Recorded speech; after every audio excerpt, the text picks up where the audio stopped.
You're listening to a Loot Dummies podcast, lootdummies.com.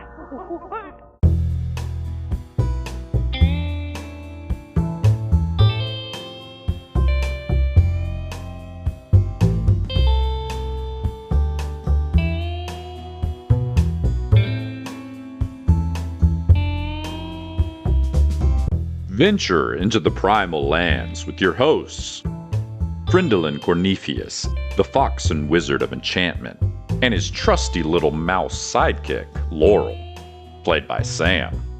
Friendlin Cornephius, but my friends call me Freddy. If you don't mind, I'd love to give you and your patrons here a little show. And Phineas the Ferocious, the tiger folk barbarian, hailing from deep within the Jade Mist rainforest, played by Seth. My name's Phineas. He knows how to kill people every way you can kill them, but he has no idea what anybody's talking about half the time. And finally, your host and dungeon master, Taylor.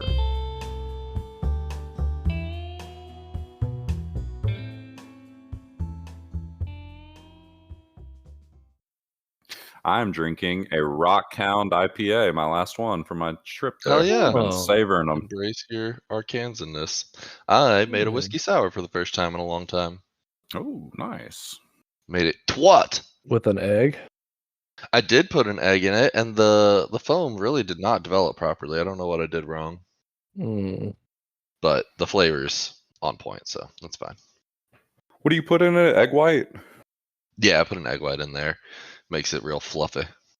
I bet I would like it. What's in a whiskey sour? I don't know the last time I've tried Whiskey, lemon juice, sugar, and egg white is in like a cocktail whiskey sour. The problem is a lot of places, if you order a whiskey sour, they use their sweet and sour mix, which normally has like, it's got the right flavors to make a margarita, but not really a whiskey sour, you know? So like it ends up just tasting like sweet and sour mix. It doesn't really taste right. You know, tequila can stand up to sweet and sour mix, but the whiskey can't really. So that's the problem with ordering it out. You really got to be at like a cocktail place to order. Right. Like a cocktail bar. Yeah, that makes sense. We have a lot of those kind of cool cocktail bars here. Hipstery places.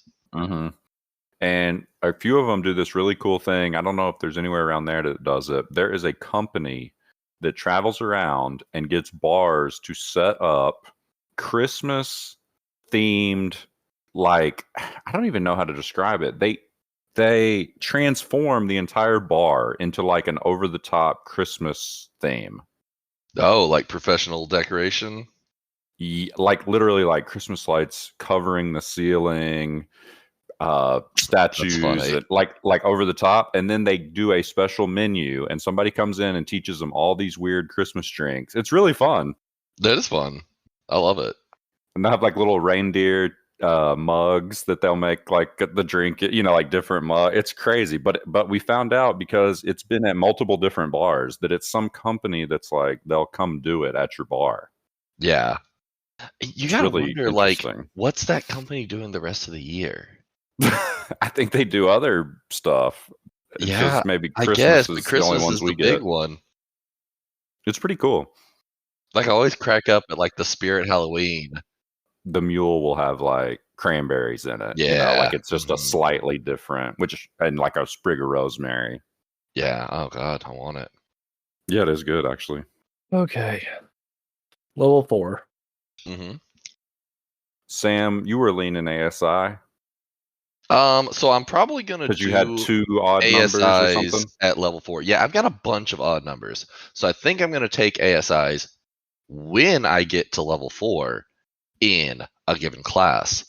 But I decided I'm going to multi-class. Oh, you're gonna dip. Yep. Oh, I'm gonna go rogue, and it's not for the sneak attack. It is for proficiencies. I didn't have proficiency in performance or deception, which is just tragic for Freddy. He has to have those. And so not only did I get proficiency in them, I got expertise in them. So flavor wise, I had to do it. I had to get those ASAP. I'll probably leave that in. So welcome everybody. Welcome back. We're discussing level 4. Both of our players leveled up at the end of last session. We'll do a little recap later. Level 4. Level 4. I don't know how long I'll sit in Rogueland. It might just be 1 level, or it might be like 3 levels.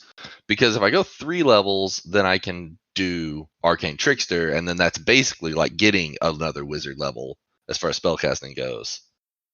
I love it flavor-wise. Yeah. Super Oh, yeah, cool. yeah, definitely. Like, because I think I already had Sleight of Hand. I'd already taken that proficiency, but like, still got that. So yeah, I think it definitely fits Freddy a ton. And it was always the plan, but I kind of thought I'd get to level 5 first just to get my level 3 spells. But I couldn't go another level without those proficiencies. All right. So what are you looking at, Seth? You're looking at different feats. We're looking at your screen here. It's just a wall of them. So many. All the source books and everything else. Yeah, and does it show like 2024 and 2014, it looks like? Yeah. Oh, God. Which I don't care what y'all use. I mean, Right, yeah. They're very, very similar on almost everything. I have some really cool stuff planned for tonight. I'm excited. One thing in particular that I think is going to be really surprising. Yeah. I was reading my notes. I'd kind of forgotten about the gusty douche that was blasting us off the walls and stuff. I think that was stressful. Yeah. Varen. I just have Saboteur of Talos. Yeah. Y'all didn't talk to him long enough because of Phineas's battle style. yeah. My notes are Saboteur of Talos launched us around with spells, caused some rage, and then I don't have any notes after that. It was all done and over with. He made him too angry. The only ability that I have that would benefit from an ASI would be dexterity. I mean, like, really. Everything else is even? No, but I have an 11 and something that I'm never going to use. That I don't care about moving to a 12 currently. Right. Like, what is your strength? 18?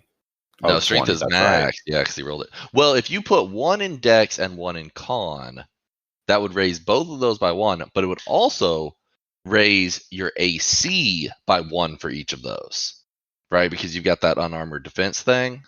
I didn't realize I had a 13 in con. Yeah, it adds con and dex. Let me see what that looks like.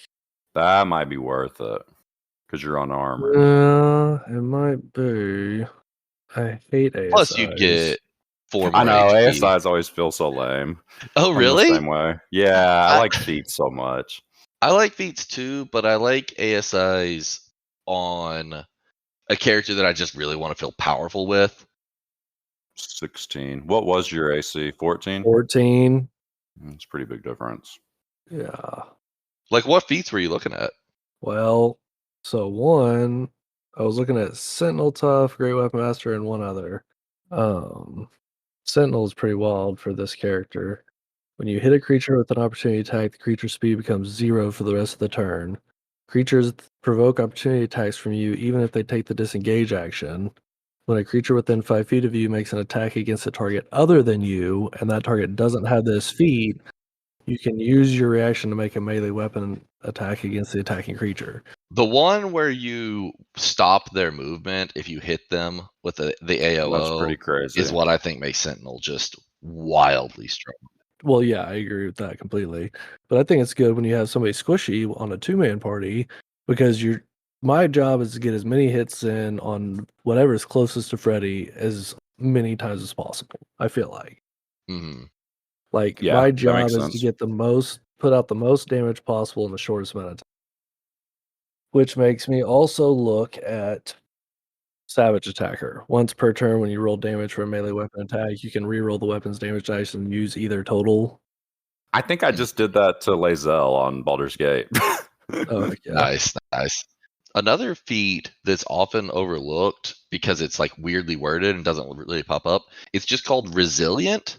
Yeah. And is what it does, it gives you +1 in whichever stat you pick, and then gives you proficiency in that saving throw. So you can do like Resilient Dex, and you take your Dex from a 17 to an 18, and then you'd have proficiency in Dex saving throws. Now, I think you already have advantage on Dex saving throws because of your danger sense thing, but Like that's just one to look at. Actually, now that I'm looking at your sheet, I don't know if it makes sense for you to do that, but. And then there's some other half feats too. There's some other ones that are like tells you what you get a +1 in. You don't get to pick.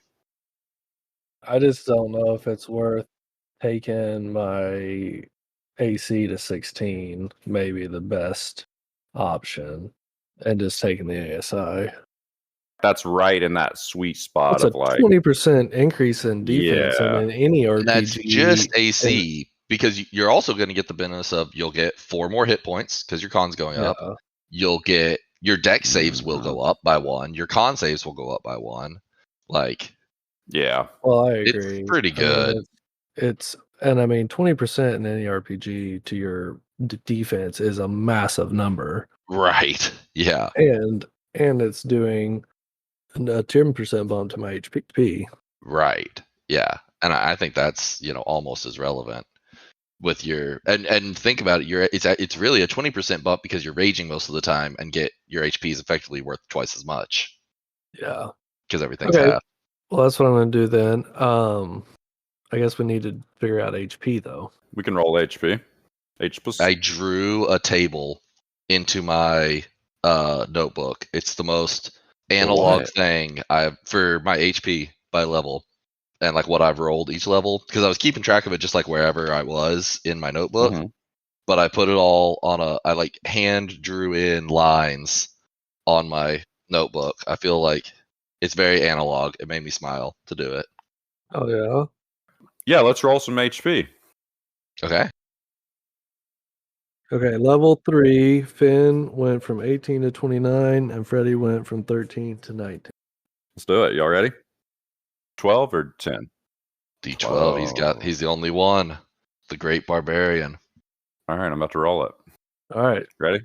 Yep. 1, 2, 3, you. Oh no. Oh, 11 from me. Oh my god. Saved him.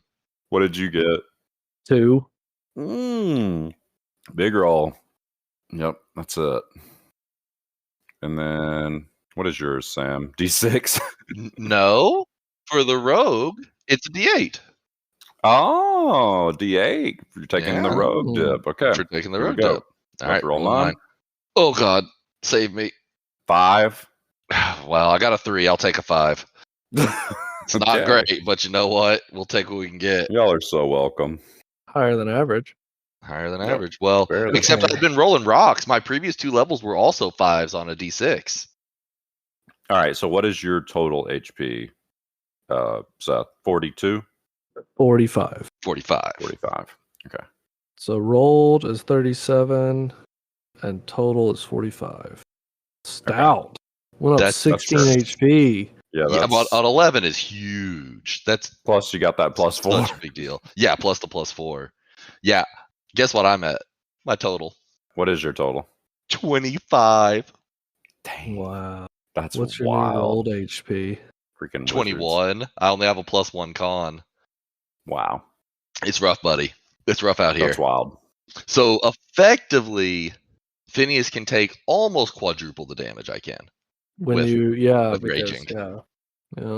Gonna have to give you the beefcake potions. Anything else y'all want to discuss from level 4? Obviously I get sneak attack, which is nice. Do I get any? I don't know if I get any weapon proficiencies. I should probably check that. I'll go check that in the background. Oh, for rogue? Yeah, I think you do. I've been using a light crossbow. I might can change that to a hand crossbow, which is like one-handed. I think has some other benefits. I'll go look into that. How funny was my gorilla gif with the titty slap? Oh my gosh. Perfection. I was dying laughing. That was like early this morning for y'all too. Yeah. It was like 7-something y'all's time. I was like, oh, it's too the titty slap is just the titty slap was perfect. Because he goes I was like, it's Sam calling for a recap. Oh my god. We've got our level stuff figured out, so I'm ready for a Oh my god. Yes! Titty slap and recapping. The titty slap. Okay, well, I'm a little impaired, so I will try to make this coherent. Okay, so the previous session on the 5th of Tor at 7 p.m., we are greeted by some geese people in Vinfell. We talk to a rabbit folk lady who says we are late and we should check in with Vigo at the Burrowed Inn. So Durop tells us to thank Belma and that the bog has volunteered to help with the festival and asks us to help with the glider event. We find ourselves at the Burrowed Inn, super clever name, on the ground level of the city with a tavern as the first floor. We're in this Vinfell city with the houses and the trees and stuff.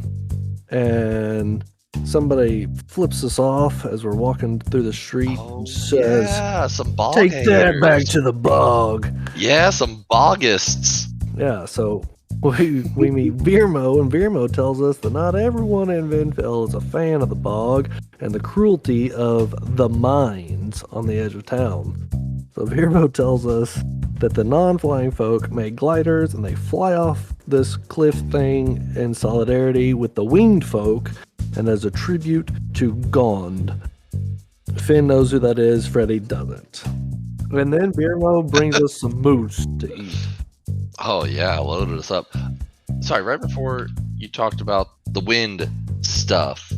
Yeah. There was a comment about the mine. What do we know about the mines? I don't recall. So Virmo tells Freddy that the mines are east of town, and it is implied that people work pretty hard there. But are they owned by the bog?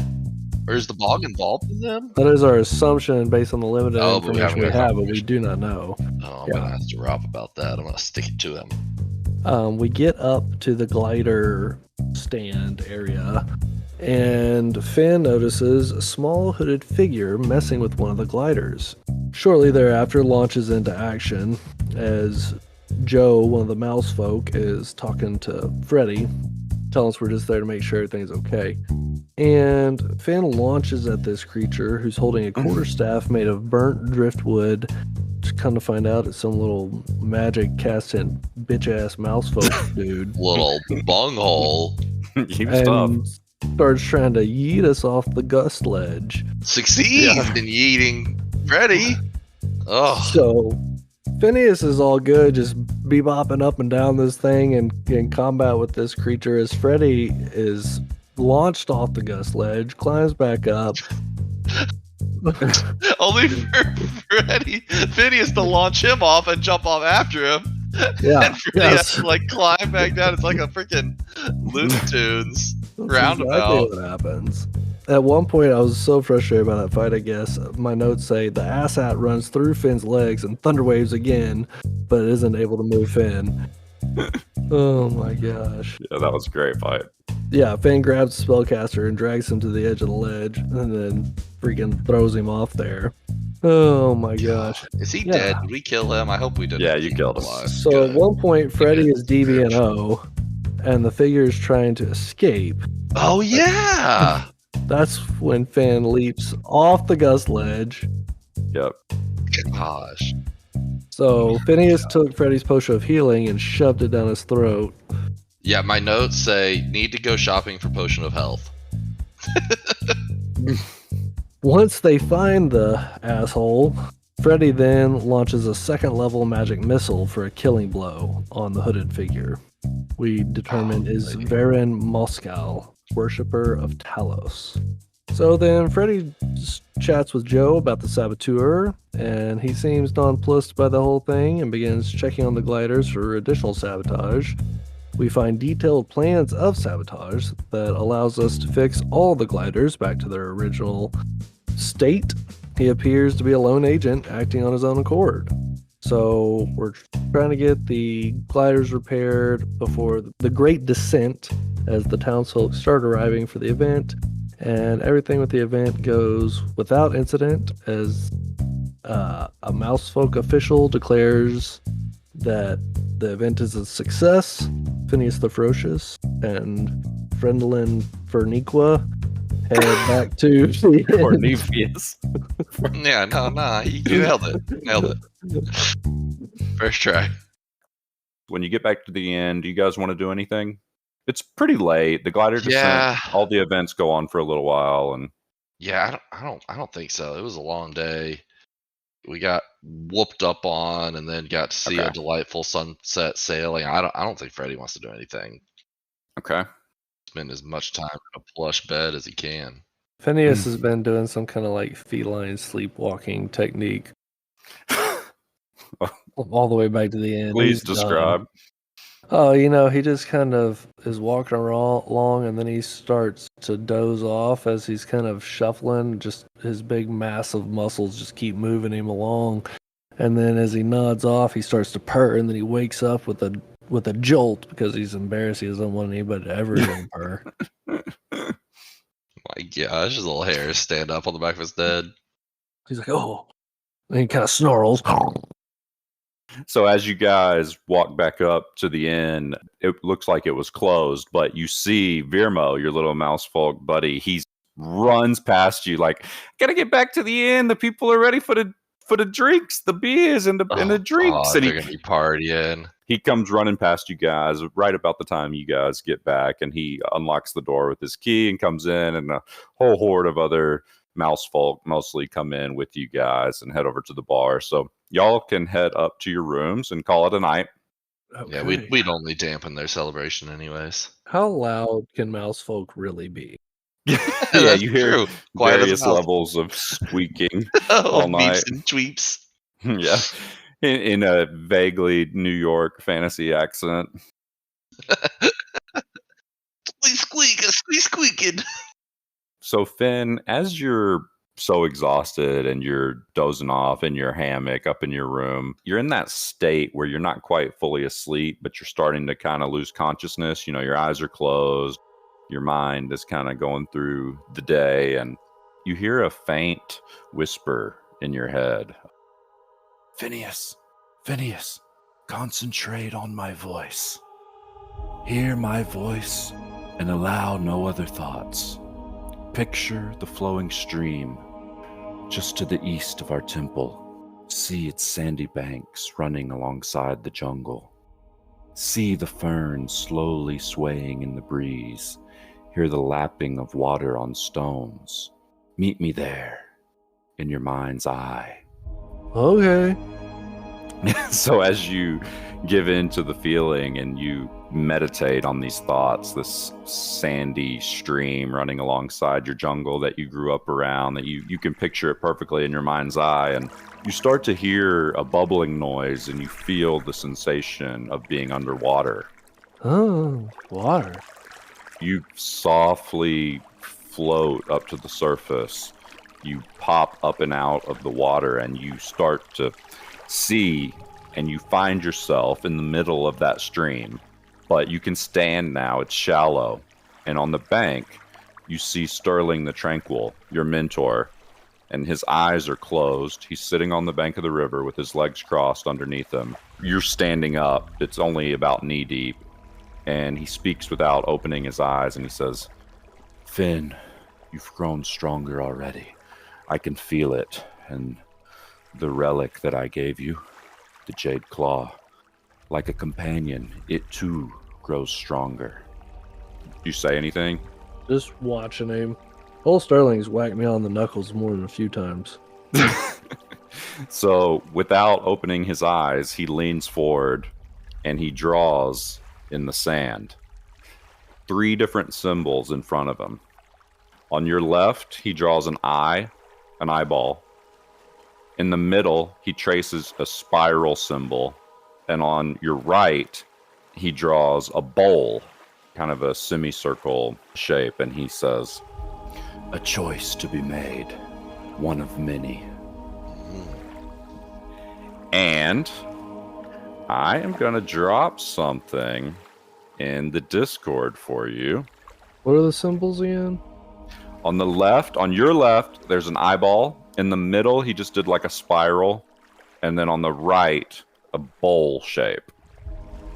You have 3 options. Oh, God. Gotta get the spiral. For abilities that are related to the Jade Claw, the weapon that you have. I passed down relic in your Tiger Folk village, and here they are. Take a look. Oh my. What are you saying the spiral for? Because spirals are cool. Oh, and it's awesome. Right out the gate. It's the best one. We've got 3 options. So the first one notes. is called Commune. Commune would be the eyeball. The middle option, the spiral, is Sweeping Strike, and then the bowl shape is Absorb Life. And so you can discuss what they say and all that. Super cool. Super cool. Yeah, I was super excited about this. Yeah, these are great. I love these. Once per day, you may use the Jade Claw to contact Sterling the Tranquil and ask for guidance. Wow. Gain advantage on any D20 roll. Yep, so it could be in battle or out of battle. I love it. I love it. Sweeping Strike, swing the weapon 360 degrees around you, damaging anyone in range. 1 roll to hit applies to each person in range. So does that mean if I roll a 17, then that 17 to hit applies to the 4 people? Mm-hmm. And what about the damage dice? Damage dice per person, or? Damage would apply equally to everybody. You do a full, smooth pirouette. Wow. When I played a barbarian, I asked my DM, I want to be able to attack everyone around me and do a spin move. And he looked around and he's like, well, that's like a level 9 ranger feat. So I don't think I can just give that to you. You'd have to be a level 9 ranger. I was like, pooty on you. So I love it. I love that that's in here. I think I remembered you saying that. I didn't remember who said it, but I think I remembered someone saying something like that. Yeah. They're all very strong. And who's to say the Jade Claw won't get another upgrade someday? Yeah. I mean, Absorb Life is great, right? Like, kill somebody and get a D6. Describe that one. Yeah. Grant yourself magical healing upon killing any creature once per day. Regain 1d6 health instantly. Which I am going to make you roll, even though we normally do like the full, just because that's some weird ability. Yeah. Oh, yeah, yeah. So here's my thing. Commune, super strong, super situational. Sweeping Strike, situational, but most combats are going to have at least 2 combats. And then Absorb Life is so strong. You're basically going to always get that use at least once a day. My thing is, Commune works in and out of combat. It's true. It's true. So pretty much every session, you'll probably be able to use that one. I tried to make it a tough choice. I think they're all great. I think when we go back to what I was saying at the beginning of the episode, when I was talking about Phineas's job is to output as much damage as fast as possible, I think if I stick to that mantra for him and his train of thought, then he would go with Sweeping Strike. He would be like, "Oh, Commune, oh, that's cool. Sterling always trying to get in my business." Yeah, that's true too. Yeah, if you go by what Finn would do, yeah. And then he'd be like, "Sweeping Strike." He'd be like, "Wait, I could just smash them all." Yeah, and then he's like, "Absorb Life. Oh yeah, that's cool too. Sweeping Strike." Yes. He'll flick one of his claws out on his pointer finger of his right hand, and he'll reach down and he'll continue the spiral symbol in the dirt. Oh yeah, bigger. Okay. Sterling opens his eyes and he takes both of his hands at the same time and he wipes off the ones on the edges and he puts a finger down on the middle of the spiral and he says, "A choice yet to be seen, the right one. Back into the stream." And he closes his eyes again. Whoa. And you can walk back into the stream and duck your head back under and you fall into a nice restful slumber for the night. Yeah, as Phineas walks back into the stream and he's like lets himself fall towards the water. Right as he's about to hit the water, he's like, "Oh no, I don't want to be in the water." Yeah. Oh man. If you turn to look back at Sterling, he just he gives you the go on, go hand motion. Then the water just slurps him. All right. So morning comes and you guys come downstairs. If you'll remember, Durop had asked to meet you guys down in the lobby of the inn. You haven't seen him this whole time. You don't know what he's been doing, but odd.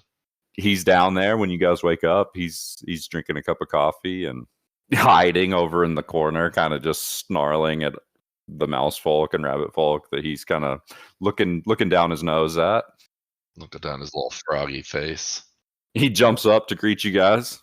All right. Good morning. Good morning. Yeah. Drop, remind me again, how long are we here for? Just today, and we will be heading out tomorrow. We're continuing south. Excellent. Got a long way to go. Do we have any more duties to do today? Yeah. We have something. Well, damn it. I mean, what was it? Go ahead and get some breakfast if you'd like. You might need some energy. I'm not sure what we're up against, but yes, we've got something going on. Finn's already power slamming food into his mouth, and he just looks up and he goes, "Oh." Freddy's going to take advantage of the opportunity for delightful dairies, yogurts, and cheeses. Yeah, yogurts and cheeses coming right up. He comes back in the back and just rolls out a little cart covered in like a breakfast charcuterie. Oh, man.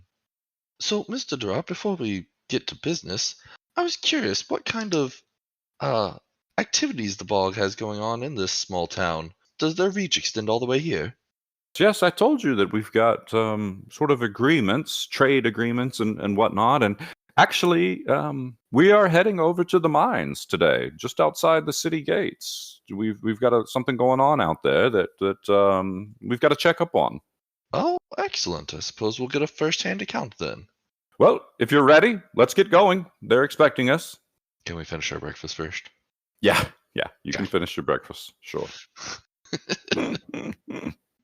Phineas is just kind of listening to all this, and he's thinking to himself, first these weird people made me go underwater, then these weird people made me go through the treeless land, now they want me to go underground. Strange outsiders. The jungle is so much better. It's early morning, 8:30 by the time you finish your breakfast, and you head out to the edge of town. You actually go through the front gate. There's kind of a worn path, but not much of a formal path. And you come up to the entrance to a mine that's cut into the hill that actually Vinfell is kind of built on top of. And you see a sloping stone tunnel cut into this hill. Moss clings to the walls on the outside. And as you guys follow Drop in, the air grows cooler and earthier with every step. Wooden beams groan overhead, and somewhere from down below, the rhythmic clinking of picks on stones echo through the halls. And the sounds start to get louder as you see the warm glow of lanterns at the end of the tunnel up ahead. And Drop leads you into a small dug cavern with crates of different precious metals and crystals and stone stacked alongside the walls. Thanks for listening. Tune in next week to find out what happens to our party. Join us at patreon.com/lootdummies to listen to these episodes significantly earlier and get other goodies, including 3D printed miniatures and access to our Discord.